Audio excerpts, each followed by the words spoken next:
alors que la RDC participe cette année et là avec l'ANAPI à la rencontre annuelle pour l'investissement. Quelles sont vos impressions? Quels sont les secteurs que vous avez présentés à cet événement? Merci beaucoup. Nous avons eu des rencontres très enrichissantes. Nous avons eu des forums. Nous avons eu des activités organisées en marge, des activités prévues au départ par l'organisation de l'AIM, dédiées à la RDC, pour faire connaître les potentialités qu'il y a dans les secteurs prioritaires, notamment l'agriculture, les infrastructures, les mines, l'énergie. Et il y a beaucoup de potentialités dans chacun de ces secteurs-là. Par exemple, dans l'agriculture, il faut savoir qu'en termes d'opportunités, en RDC, nous avons 80 hectares de terres arables. Donc, il y a la possibilité de développer et donc de nourrir plus de 2 milliards de la population. Et pour nous, c'est important au vu des objectifs que nous nous sommes fixés, puisque la vision de la RDC, c'est de faire de ce pays, à l'horizon 2050, un pays à revenus élevés et un pays moderne. Et avec des investissements dans ce secteur, ça nous permettra notamment de ne plus dépendre des importations de produits de base. En tant que nouvelle directrice générale, quelle est votre vision? Quelle est l'impulsion que vous allez apporter à cette structure pour qu'elle rayonne comme vous le souhaitez? La vision que j'ai pour l'ANAPI, c'est vraiment de faire d'elle, de cette agence, réellement le conseiller du gouvernement central, des gouvernements provinciaux en matière d'investissement, de manière à faire rayonner davantage la RDC, tant au niveau national qu'au niveau international, mais aussi de faire de cette agence une agence moderne qui peut accompagner les investisseurs avant, pendant et après leur projet, mais en simplifiant toutes les démarches. Okay. Avec cette jeunesse, avec autant de richesses, quel est en particulier ce qui peut attirer beaucoup plus les investisseurs? Quelles sont les mesures qui sont mises en place pour les attirer dans les meilleures conditions, aussi bien pour votre peuple que pour toute la nation? Le Congo a une richesse, comme vous l'avez dit, c'est sa jeunesse. Nous avons au pays plus ou moins 120 millions d'habitants, dont 60% représentent les jeunes de moins de 35 ans. Donc ça traduit le potentiel et la vigueur de cette jeunesse. Et justement, l'investissement dans les secteurs prioritaires, en mettant en avant la transformation, permet de créer réellement de l'emploi.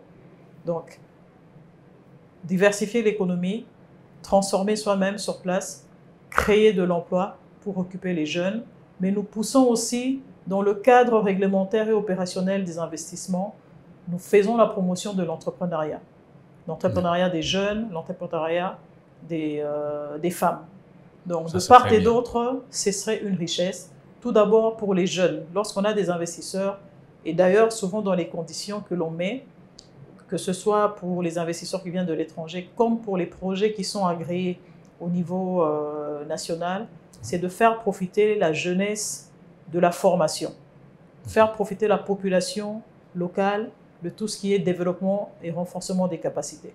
Et de l'autre côté, pour les investisseurs, ils doivent savoir qu'ils peuvent s'appuyer sur une main-d'œuvre vigoureuse parce que le potentiel y est.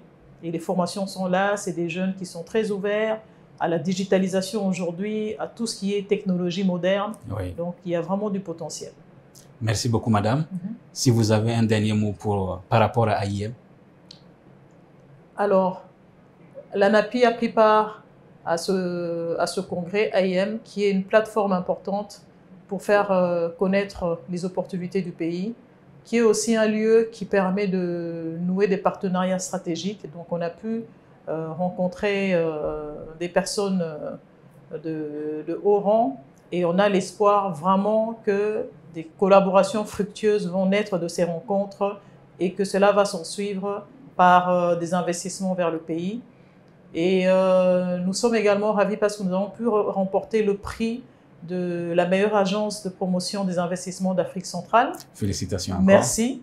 À la suite du projet qu'on avait agréé en 2023, qui est OADCA, qui est un data center ouvert de niveau 3, ouais, qui est installé en RDC, donc à Kinshasa plus précisément. C'est le deuxième data center ouvert de ce niveau-là.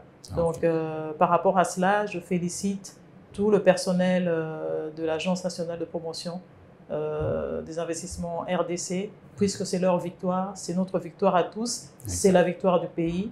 Mais aussi, ma gratitude va également à l'endroit de son Excellence Madame la Première ministre, chef du gouvernement, qui a conduit cette délégation. Effectivement. Qui est dans la délégation. Il y avait également son Excellence Monsieur le Vice-Premier ministre, ministre du Plan et de la coordination de l'aide au développement.